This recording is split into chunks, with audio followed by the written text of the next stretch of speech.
Chapter 3. A Pleasant Surprise. It was a little after 7 o'clock. I was hungry.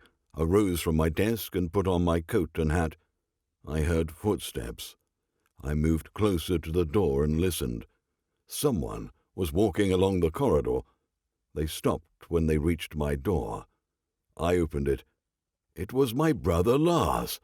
"How did you find me?" I asked. "It wasn't difficult," he said, entering my office. "You didn't try very hard to cover your tracks." "Are you angry with me?" "About what?" "Faking my death." "Not at all." "I'm sorry for doing what I did. It was a spur-of-the-moment decision. Then I couldn't turn back." "Did you survive the plane crash and walk away from the smoldering wreck?" "No, I never got on the plane. I arrived at the airport and was told the flight had been delayed. I left my luggage to be loaded and then went to see someone. When I returned, I was too late. The plane had already left.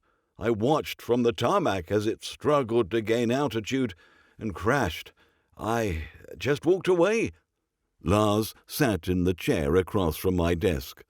I rehung my hat and coat and returned to my desk. Lars lighted a cigar. There was nowhere to put the spent match. He just kept it. Then he smiled. "Truthfully, Loris, when I heard about the tragedy, I knew you had faked your death. You had told me that's what you had intended to do a day or two before it happened. I was, however, somewhat baffled by the bizarre nature of how you went about it. It seemed a bit over the top even for you. Then your Cadillac arrived in London. I cut open the seats, expecting to laugh, but all that money was still hidden there. I thought then perhaps you really did die in the plane crash." "I needed that money, Lars. I truly did. I had intended to live off of it for the rest of my life. But when I went to collect it, the Cadillac was gone. It had been shipped to London that day." "How did you manage to live for 2 years without any money?" "I've been eking out a meagre living." "Working as a private eye?" "When I can." "Why are you here in some sleepy little town 13 miles south of Boston?" "Because of that." I pointed to the Massachusetts private investigator license on the wall. Lars stood and examined it. "Who's Asa Wilkes?" "Me." This looks official." "It is." "How do you know the real Asa Wilkes won't show up and expose you as a fraud?" "He's dead." "Did you steal this off his wall?" "Yes, I saw his name in an obituary. He was a private investigator living way out in Berkshire County. That's over 100 miles from here." "Did you also pilfer his identification card?" "Yes, and I also took his driver's license." "Didn't his widow notice that someone had absconded with his wallet and framed private investigator certificate?" "There was an expired certificate in his desk. I substituted that for the current one. I doubt anyone checked the date on the one hanging on his wall when they stuck it in a box with all his other awards and certificates. And I didn't take his wallet. I just extracted his licenses.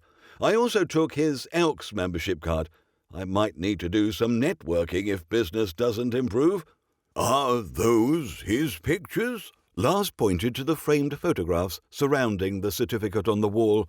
"No, I found those in the basement of a federal building in Waukegan, Illinois. They travel with me now. I add to the collection whenever I find official-looking photographs of men standing around looking important." "I like the one with President Truman. I guess that could be you shaking his hand." "I took that one from a courthouse in Racine, Wisconsin." "Asa Wilkes is an old-fashioned name. How old was this gumshoe when he croaked?" 70. "How will you convince anyone looking at his driver's license that you're him?" "Well, I smudged and re-inked the 88 in 1881. It now reads 1901. Since the private investigator certificate is legitimate, and you have the matching identification card, why didn't you just set up shop in Boston? Then at least you'd make decent money." "I figured there'd be less scrutiny in a small town." There can't be much going on in a place like this." "You'd be surprised." The local police don't bother you? Not yet. I do my best to be friendly and cooperative. No one has had any reason to check up on me yet. And what if they do? I'll take my certificate, wall pictures, and move on. This is what you wanted to do, Loris. Are you happy doing it? I am. Want to know how I found you?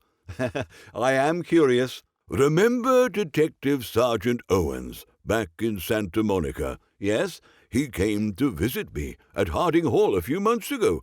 Were you surprised to see him? Well, naturally. He told me he had always wanted to see the moors of England.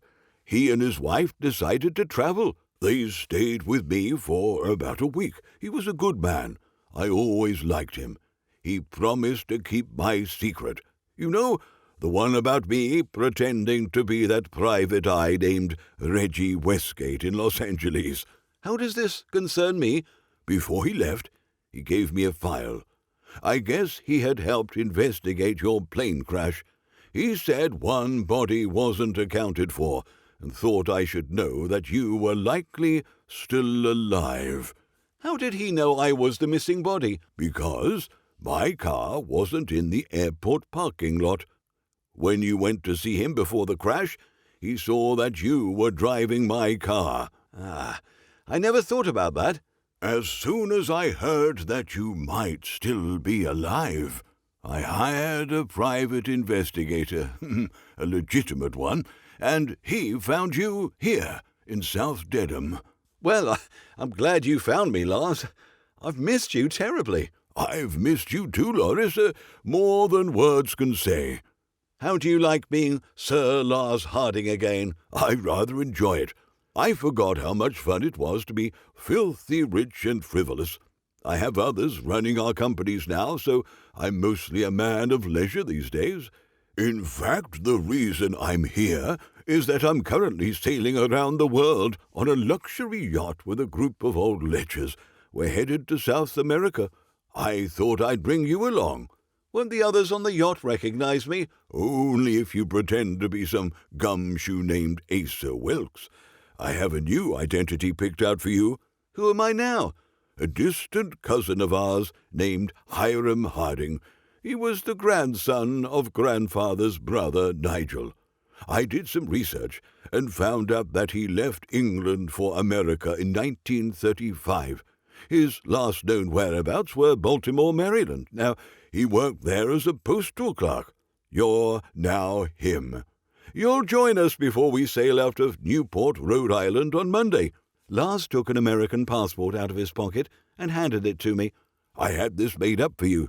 See, I even used your real picture. Inside the passport, you'll find a Maryland driver's license and a Social Security card. Put those in your pocket and don't lose them. They cost me a bloody fortune. They're the best forgeries money can buy. How could you be so sure that I'd want to come along? I've lived the life you're leading now, Loris, but I did it with a secret stash of money. I knew you had nothing to begin with, so you'd actually be living hand to mouth. I was positive that by now you'd have had your fill of adventure and would want to become a loafer in high society again. I do. Lars beamed. Hey, I said, since I'm still a private eye for a few more hours, want to do a bit of sleuthing with me tonight? What do you have in mind? I just took on a new client. It's the classic badger game con. The drunk husband wound up in a strange woman's bed, a picture was taken, and now money is being extorted from the philandering fool. The husband is a low-life rascal named Dean Sullivan. The wife is a decent and moral woman, and I feel somewhat obliged to help her. Have you devised a plan of action? Well, I know the name of the bar where the fool met the woman who drugged him, and the approximate location of the house where he was photographed. I was going to look those places over tonight after it gets dark. If I can find the photograph negative, I'll pocket $50. I can give you $50 right now just to forget about it. No, that money would mean a lot to me. It would be something I truly earned. Okay. It sounds like fun. I'll help you out. Have you eaten supper yet? No. There's a Liggett's down the street. We can eat there, and then head off and do some snooping. I'll wait here while you go and grab some sandwiches. I have some calls to make. I need to arrange things now that I know for sure that you're coming. You have any booze hidden in your desk? No. What sort of private eye are you, Loris? The boring kind. I'll pick up a bottle before I come back. Do you want Kentucky bourbon or Johnny Walker? Either appeals to me tonight. I began to leave, and then turned. Oh, I said, can I borrow some money? I only have $3. Lars handed me a $20 bill.